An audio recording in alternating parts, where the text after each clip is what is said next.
Hi, Steve Sjuggerud here, and this is just an incredible moment. So I wanted to bring these three guys together. This is Sean Pointer, who just became the world champion paddle surfer of 2018.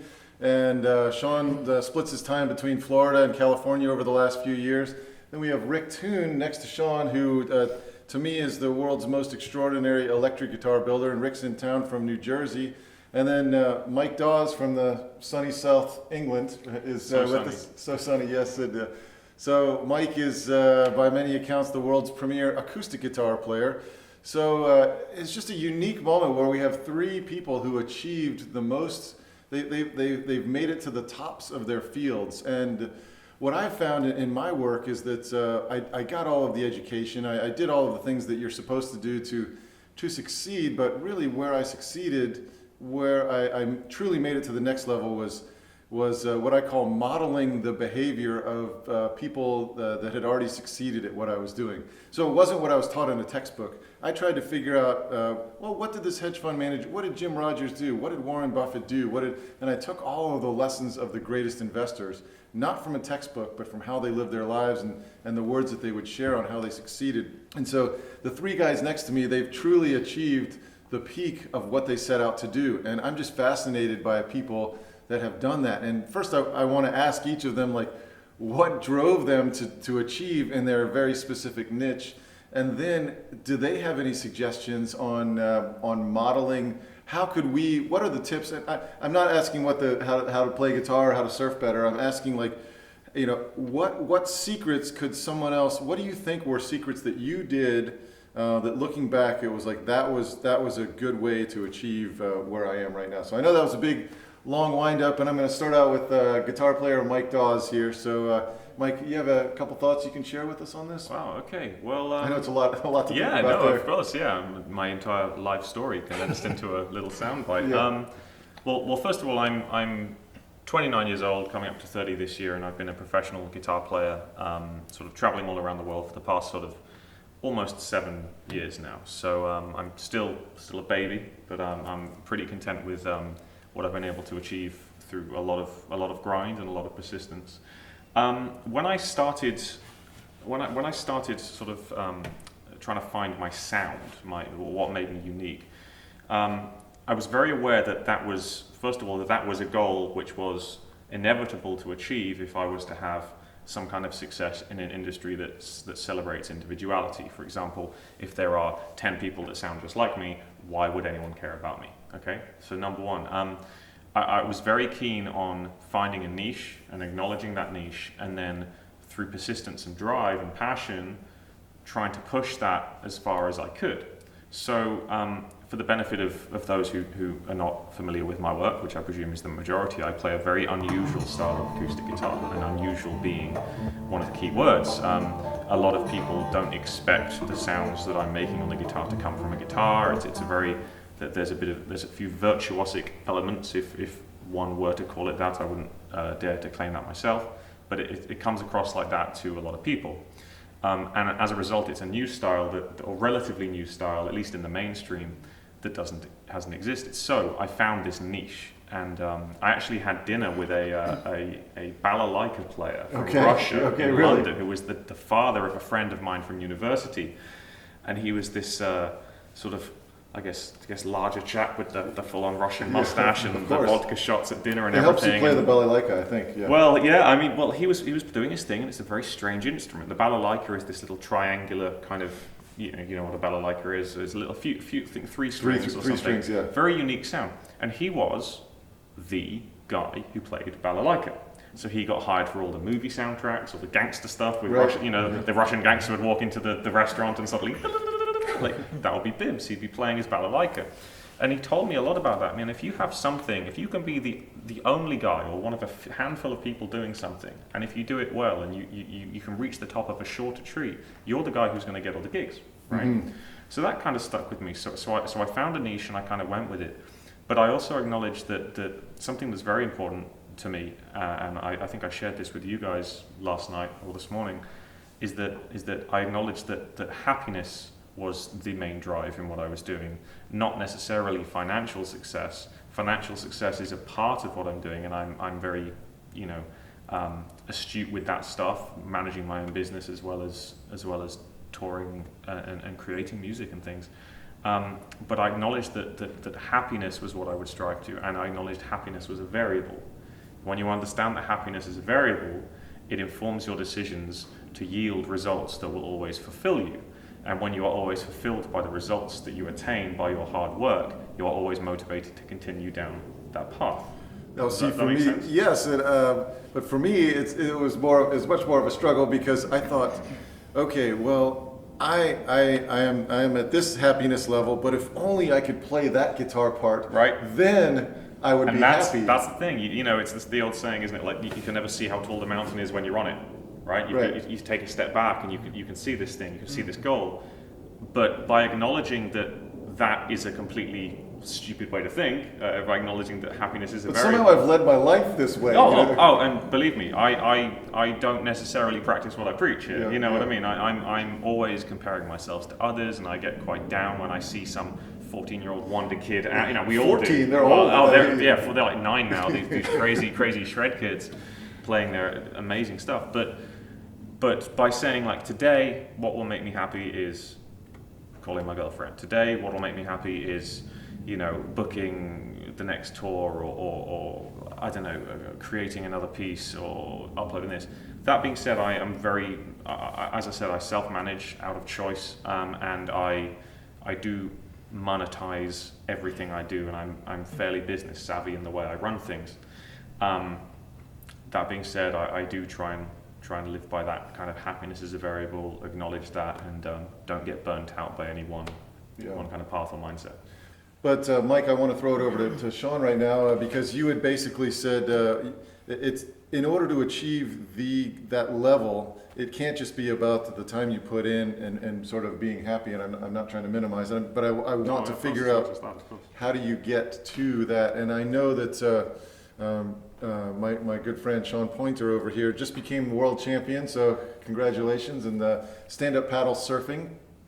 And I know the effort and time that you put in, and what I think that you did better than any of your competitors was that you broke down every aspect. So this is me modeling you, and I'd love to hear if I've got this right or not, but I feel like you broke down every aspect of your game, like the mental game in particular. I think a lot of people think, oh, I'll just be a decent guitar player, that's all I need to do, or oh, I'll just be a decent surfer, and that's all I need to do.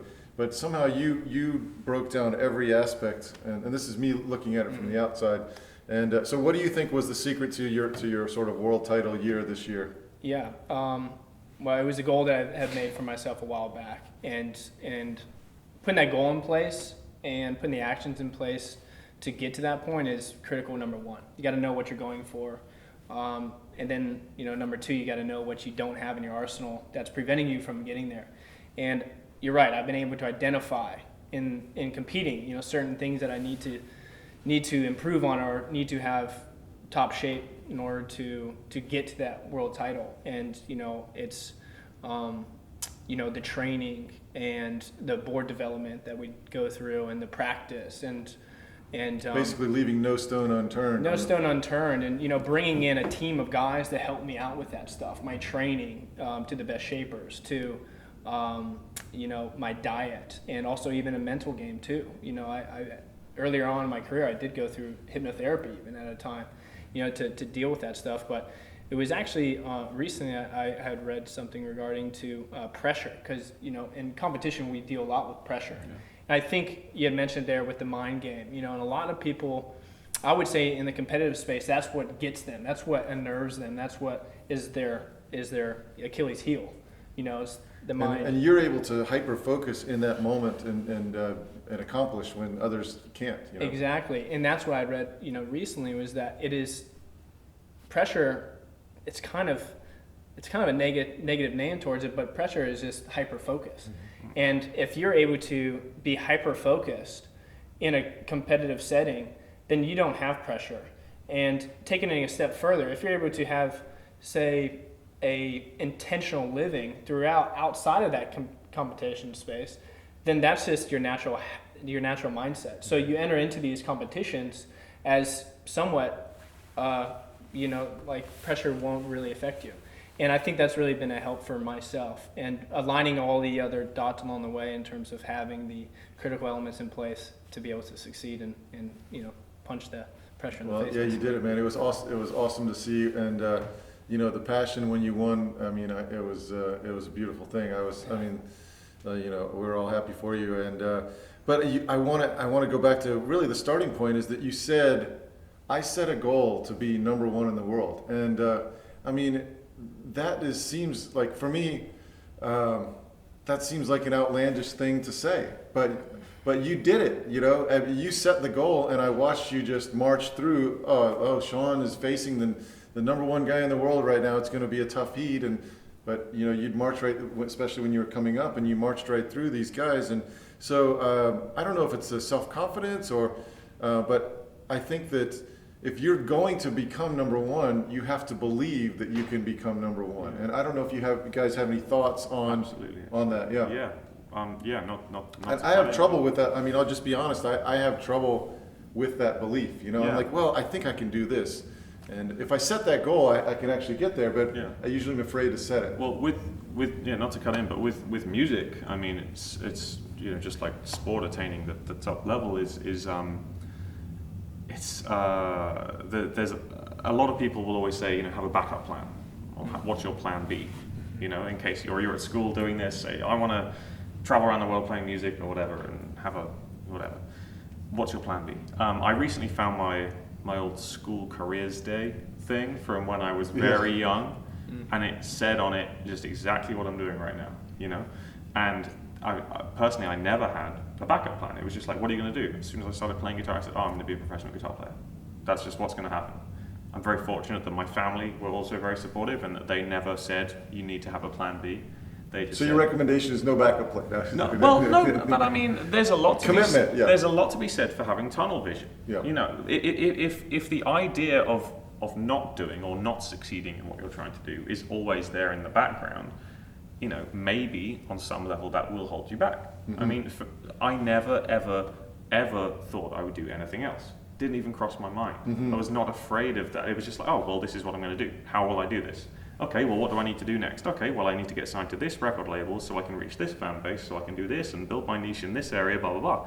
So in short, achievable goals, that's kind of exactly what I did. And I'm very fortunate that so far things have been working. So you set the big goal, and then you have the short achievable goal, and then you set the shorter achievable. I started by having one goal, which I thought was a big goal, but I actually achieved it very quickly. So it became actually, I realized how, when you set your mind to something and you really do focus, it's not that particular goal to get signed to a specific record label wasn't that hard. It was simple steps.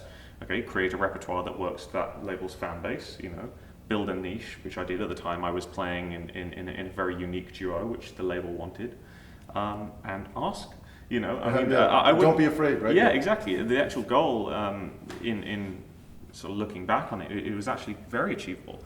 But there was no voice saying, don't do this. And I've met a lot of musicians, so many musicians that are terrified to ask the record label to sign them, or terrified to ask for that endorsement or pitch for that tour or whatever, because there's some lack of confidence holding them back, Mm-hmm. And I again didn't want to cut in, but I just do remember that personally there was never a plan B, and there was this super hyper focus, like you say, consistently, a complete lack of belief that there would be any other way, and combined with a sheer passion and enjoyment throughout the entire process. I think that might be Rick's situation too. I think once he started doing it, he couldn't not continue to improve each step of the way. Like, I think Rick is a guitar builder, but I think the thought of building 50 of the same guitar in a year, I mean, that would be death. That would be like Mike playing weddings twice a day for Infinity or something. I'm assuming that you wouldn't enjoy that. I don't know. Meet some nice people. Yeah. Nice places. But that would be torture for Rick, because he is a creative human and he has to push the limit almost each and every time out. And so I'd love to hear, basically on these same lines, what your take is on what you've heard and your thoughts on basically trying to become the best at what your vision of whatever that best is. It's an interesting question. what I do is not really competitive, and I don't know that there is a best. The struggle is always within myself to see how far I can move forward from time to time. And one of the metaphors I think about in life is rock climbing. I rock climb without a rope, because all of us do. There's going to come a time where you fall off the wall and die. And once you acknowledge that you're going to die, and you realize how important your time is, then you can take the risks that you need to take, because that's, you have a very finite being. And so once you get there, then you must do it.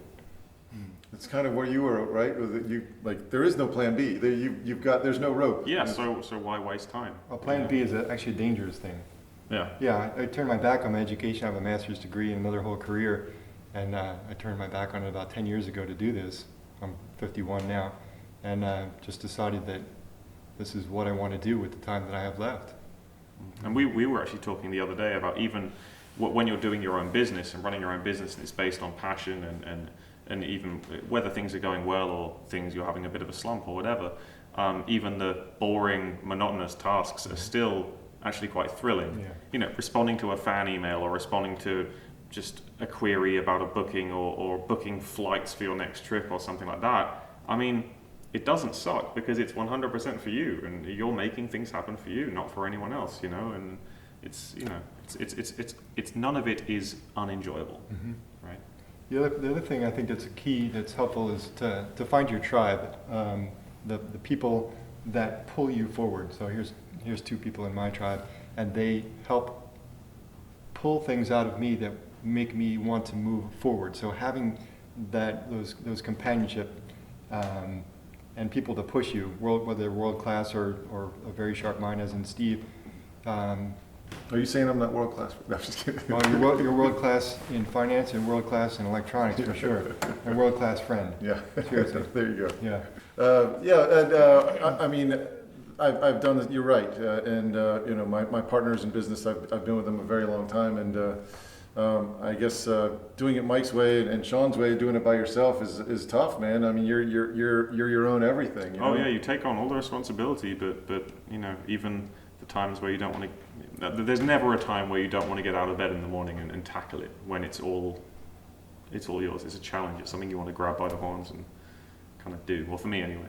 Yeah, and it's funny, I keep saying that, oh, you guys are doing this without a net, you're doing this without a net, but what I do for my customers actually is sort of the same way without a net, in a sense that there's the traditional investing education, there's the traditional finance education, but that is just going to lead you to extremely ordinary results. And right. If you want to do something extraordinary, you can't do the ordinary thing. And so what I do is it's who I am, I think about it in a different way, and I look for ideas that people haven't really thought of, and whether it's in music or the guitar. Completely relate to everything you just said. Awesome. 100%. In music, if everyone learns from the same book, everyone will sound the same. And even in my guitar playing, I'm not really listening to any other guitar players for whatever the noises that I make are, But is that in surfing, when Sean and I the traditional surfing thing is one thing, but we go out on paddle boards, on kite boards, on foil boards, on windsurfers, and it's just a new way. We're just seeing what else is out there, seeing what's beyond sort of the ordinary, and but I think that's just built in me. Like if everybody's looking for that exit door, I'm gonna just, even if this other exit's a little further in the long run, it's just I end up choosing what may be a worse path, but I'm just curious and finding a niche. Yeah, I think curiosity is it. But I don't know if what I do is just unique to me, or if just people aren't thinking that way. I don't know if that makes sense. Don't give away all your secrets then. Well, I don't know if it's I'm hoping that we can share things that might be sort of trainable or imitatable, if that's a word, or modelable. Can I share something Absolutely. that you taught me years ago? I still live by this, and it's a very good way of looking at life. And Steve said, always follow yes. If you always follow yes, then paths continue to open for you. So, and the yes takes many different forms, but it's an excellent maxim. Can you give us an example in your life where you did that? My life? Well, be actually just starting the guitars, turning my back on everything that had come before, and following yes for me was listening here and here to what I wanted to do. So I followed yes, and I made my first step. I built an instrument, and the people around me said, yes, this is excellent. So I built another. So I get yes, yes, yes coming back from the universe. You keep following those yeses. Yeah, to add on that actually, because my career, I originally was setting out to be a traditional professional surfer and not on a stand-up paddleboard. Okay. And it was my trajectory. That's what I wanted to do. And I was going to move out from Florida to California to pursue that. And prior to going, I was introduced to stand-up paddling, and actually Steve over here. And I got out there. I was getting after companies to get new sponsorship with traditional surfing companies, and nothing was happening. And then it was an idea of, hey, this stand-up paddling is taking off, and it's everything that you want to do. It's surfing in the waves, it's traveling around the world, it's competing against the best. Are you willing to kind of change direction a little bit, pivot, and take this on, and you could have a fruitful career? And I followed that yes, and it sequentially went to another yes and this, and then next thing I know, where I am now, however many years later, at the top of the world. And so just adding on that, you know, And so you following were that yes. you were 19 years old, and the doors had shut somewhat in the surfing world. It was the global financial crisis, and you know every company's pulling Right, back, yeah. and then this avenue opened up for Sean, and then he got to spend all of his 20s traveling the world. I mean, what an incredible experience, you know. And but you guys say follow yes, but you actually your yeses were in a place where most people would say no. Like, Rick, I've got this normal job, but I have a passion here, and I'm going to do it. And you had this path here, but you know, unlike most of your peers, you chose to go a different way. And you, of course, could have gone a much more traditional route, but you chose something that was an up and coming style that had these spots available almost, you know. Totally went down that avenue and The commonality, though, is that all four of us, the yes involved tuning out the other voices outside of us and focusing on what pulled us forward as individuals. So that's where the yes came from. It was internal. Yeah, that's exactly what I meant at the very beginning of this conversation about always following the variable happiness. Like finding that's the yes. You know? Gotcha. Okay. Well, I think that's a perfect little tying it up in a bow from the beginning to the end. So follow that passion. And is there any one little phrase? So I feel like we've done that, and I know we're kind of wrapping up here. But how do we accomplish that? You know, other than just following that, is there one specific thing that you would say, wake up in the morning and do this? Or how do you get to that? Like, you set the goal to be number one. Can you share one, I know you can't boil up your whole existence of achieving into one simple tip that people could do every day, but I know, I have an idea what yours might be, so I'd love to hear it. Yeah, well, I think it's number one is intention. You know, 100%. Actually, just move forward with intention. That's what I would say. You know, you set that goal, and every moment, it's like what these guys are saying. You know, like when you love what you're doing, you know what you're gonna do, and so just stay intentional. I guess that's what I would say. You know, every minute, stay intentional towards what you want to accomplish and what you want to do, and don't waver from that because it's a waste of time. Yeah, and actually, my girlfriend said something to me once, which I now live by. Essentially, you know, sometimes I'll wake up and I'll maybe feel that I've missed the boat on something, or I should have released more videos last year, or I should have written more things. And she just said, "It's never too late. It's never too late." Very, very simple phrase, but it totally applies to what Rick was saying about changing everything. You know, I mean, you must have thought, have I left this too late to just take a huge right turn and just start building guitars? But if you acknowledge that it's never too late, you know, you can wake up tomorrow and you can write a new tune, or you can, you know, I don't know, enter this contest or do. I don't know much about the dynamics of the sports world, to be honest. I mean, look at me, I'm still suffering after Christmas, but it's never too late. Yeah. Rick, any thoughts? Just to allow myself to pursue the fascination, tune everything out, and allow myself to be in that moment, in that right brain, and just pursue that fascination, and then everything else takes care of itself, really. Well, I would say for me, what I really like to do is to try and spend time with guys that inspire me like this, and to have an excuse just to ask them these questions, because you can spend a lot of time with people at a holiday thing or a party or something, and it's all surface talk, but if you can actually get down and get in a conversation like this and figure out what makes people tick a bit, especially people that have accomplished very unique things on this earth, hopefully you can learn a little bit from each of them and accomplish your own things that you want to do. So thanks, guys. Thank you, Steve. Yep.